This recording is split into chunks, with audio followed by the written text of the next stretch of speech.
한반도 최초의 고대 국가 고조선이 역사 속으로 사라진 기원전 108년, 고조선의 핵심 지역인 대동강 하류 평양 일대에 중국 한나라가 세운 낙랑군이 설치됐습니다. 낙랑군은 고조선의 영역, 즉 한반도 북부를 관할했는데요. 낙랑군은 주변국들과 때때로 대립했지만 무역을 통해 교류하며 회유책을 썼습니다. 하지만 3세기 초 상황은 급변합니다. 누구를 수족처럼 다뤄야 한다. 창 끝에 힘을 줘라. 칼날의 예리함을 잊지 마라. 삼국시대의 혼란으로 낙랑군을 장악한 위나라가 본격적으로 삼한 세력을 견제하고 나선 겁니다. 서해 남쪽 끝단 백포만을 향해 돌출되어 있는 이만해평의 나지막한 구릉은 사적 제449호로 지정된 군곡리 폐총입니다. 폐총이란 인류가 먹어버린 조개 껍데기 등이 쌓여서 층을 이루고 있는 유적을 말하는데요. 쓰레기 더미인 줄로 알았던 군곡리 폐총에선 뜻밖의 사실들이 밝혀졌습니다. 청동기 시대 말부터 시작해서 삼국시대인 5세기까지 약 한 500년에서 600년간 쌓이게 되는데요. 층층이 쌓여져 있는 유물들로 인해 가지고 당시의 생활 문화를 고스란히 확인할 수 있습니다. 그 생활 문화 중에는 당시의 먹거리, 그다음에 생활 도구 등을 다 포함하고 있기 때문에 고대의 타임캡슐이라고 부를 수 있습니다. 지난 1986년 처음 발굴 조사를 시작한 군곡리 폐총에서는 청동기 시대부터 마한 시대까지 생활상을 확인할 수 있는 다수의 유물들이 출토되었습니다. 뿐만 아니라 군곡리 유적 한가운데엔 다른 곳에선 흔히 볼 수 없는 특별한 유물도 있다는데요. 바로 이 큰 돌 거석입니다. 실제로 조사를 해보니까 이것은 지선묘 고인돌이 아니라 제사를 지냈던 제단의 시설이다라는 것을 알 수 있었습니다. 이쪽에 오시면 현재 바위 표면에 이렇게 오목하게 들어가는 부분들이 있습니다. 거석 기념물을 제2시설로 보는 근거 중에 하나가 바로 바위 표면에 보이고 있는 작은 구멍들입니다. 바위 표면을 깎거나 파내어 오목하게 만든 홈, 성혈. 그 옛날 이곳 사람들은 바위에 성혈을 새기며 무엇을 기원했던 걸까요? 아무래도 이 군곡리 유적이 위치하고 있는 곳이 단순히 육지에 있는 마을 유적이 아니라 바다와 접해 있는 해안가 마을이라는 점이 중요한 부분이라고 생각할 수 있습니다. 바다를 생업의 어떤 무대로 살았던 이들에게는 마음의 안식처가 필요했을 겁니다. 불안한 마음을 달래는 마음의 안식처가 모여서 이렇게 마을 안에 하나의 어떤 제2적인 공간으로서 나타내는 게 아닌가라고 생각하고 있습니다. 거석 근처 건물터에서는 말머리뼈도 출토되었는데요. 경제적 가치가 높은 동물뼈가 주거지에서 출토된 전례가 없다는 이유로 제물로 삼았던 것으로 추정하고 있습니다. 동물뼈를 이용해 길흉 화복을 점치는 복골도 발견돼 제2시설이라는 주장에 근거를 더하고 있습니다. 군곡리에 살았던 마한인에게 바다는 어떤 의미였기에 우리나라 제사의 최초살이라는 제2시설까지 만들었던 걸까요?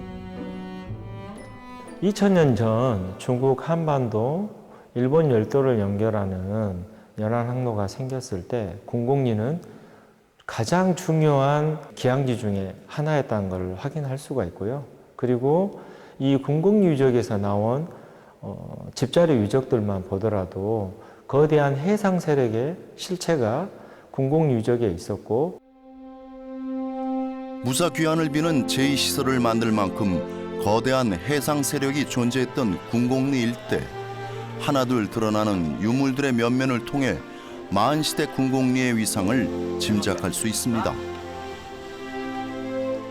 군곡리 유적에서는 중국계 유물, 한반도 중부 지역 또는 서북부 지역의 유물들, 그리고 가야계의 유물들, 그리고 일본 열도의 유물들이 공히 출토가 됩니다.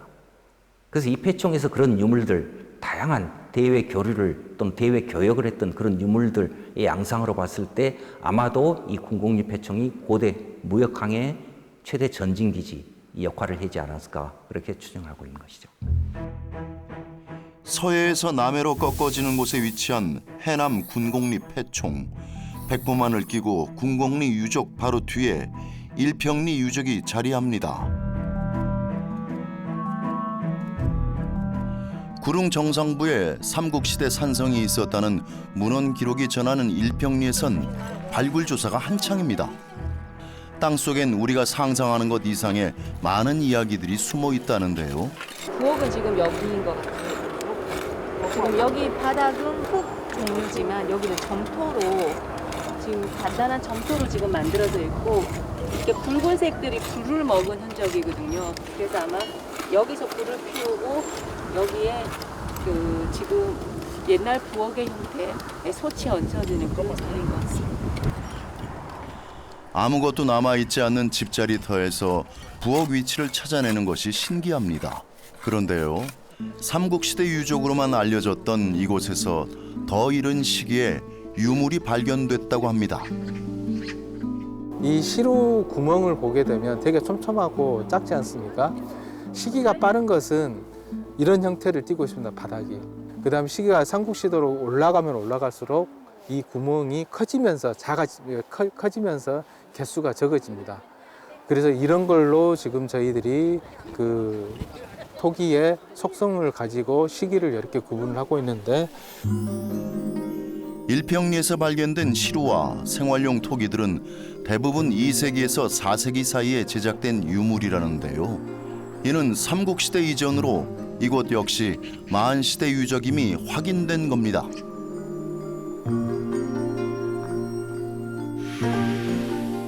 신증 동국여지 승남과 동국여지지에 따르면 현산면 1호는 지역의 치소, 즉 행정사무를 맡아보는 기관이 있던 곳이라고 하는데요. 마한 시대에도 치소 역할을 했을 가능성 또한 제기되고 있습니다.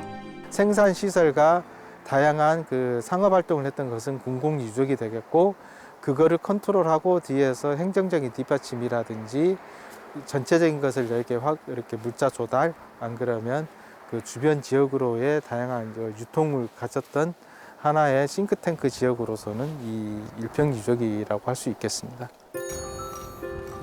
군곡리에서 일평리까지 기원전 2세기부터 기원 후 4세기에 이르는 마한의 처음과 끝을 고스란히 간직한 땅 해남. 해남의 이러한 고고학적 발굴 성과는 마한 시대 최고 문명을 누렸던 해상 왕국 신미국으로 이어지기도 합니다.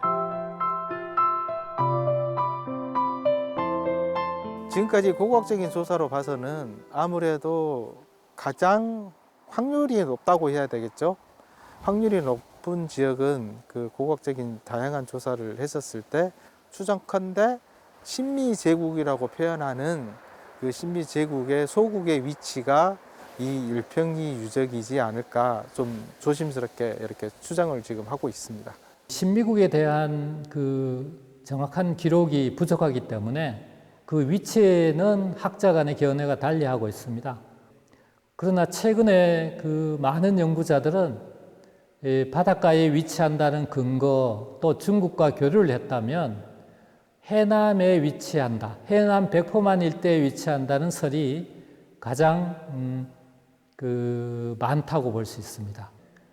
중국과의 교류가 확실하게 나타난 것이 해남 군곡리 유적이고, 또 백포만 일대에 수많은 유적들이 있기 때문에 거기가 그 중국과 교류에서 가장 용이한 곳이고, 또 신미국이 위치한다면 그 지역이 아니었겠느냐, 그렇게 추정해 볼 수 있습니다.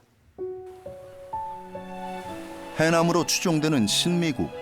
신미국이 어떤 나라였는지부터 알아봐야겠는데요. 그 단초는 중국 역사서인 진서 장화전에서 찾을 수 있습니다.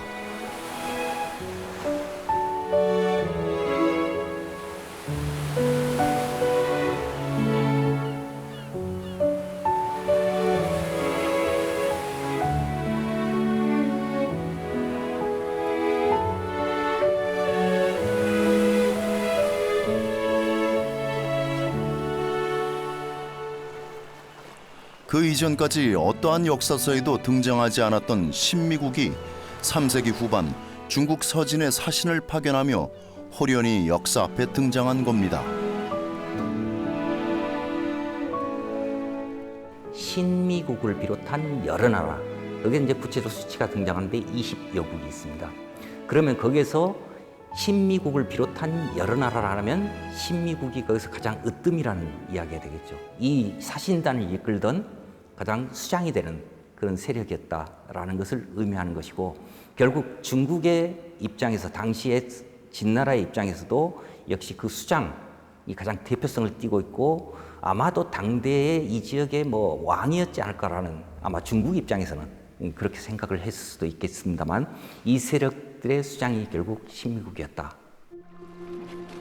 백제가 최초로 중국에 사신을 파견해 외교관계를 맺은 시기는 근초고 왕 때인 372년으로 알려져 있는데요.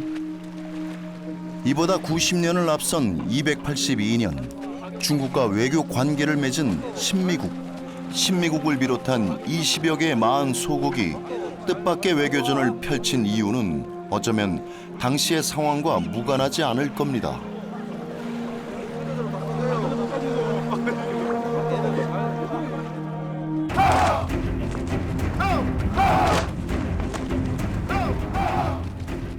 한반도 최초의 고대 국가 고조선이 역사 속으로 사라진 기원전 108년, 고조선의 핵심 지역인 대동강 하류 평양 일대에 중국 한나라가 세운 낙랑군이 설치됐습니다. 낙랑군은 고조선의 영역, 즉 한반도 북부를 관할했는데요. 낙랑군은 주변국들과 때때로 대립했지만 무역을 통해 교류하며 회유책을 썼습니다. 하지만 3세기 초 상황은 급변합니다. 누구를 수족처럼 다뤄야 한다.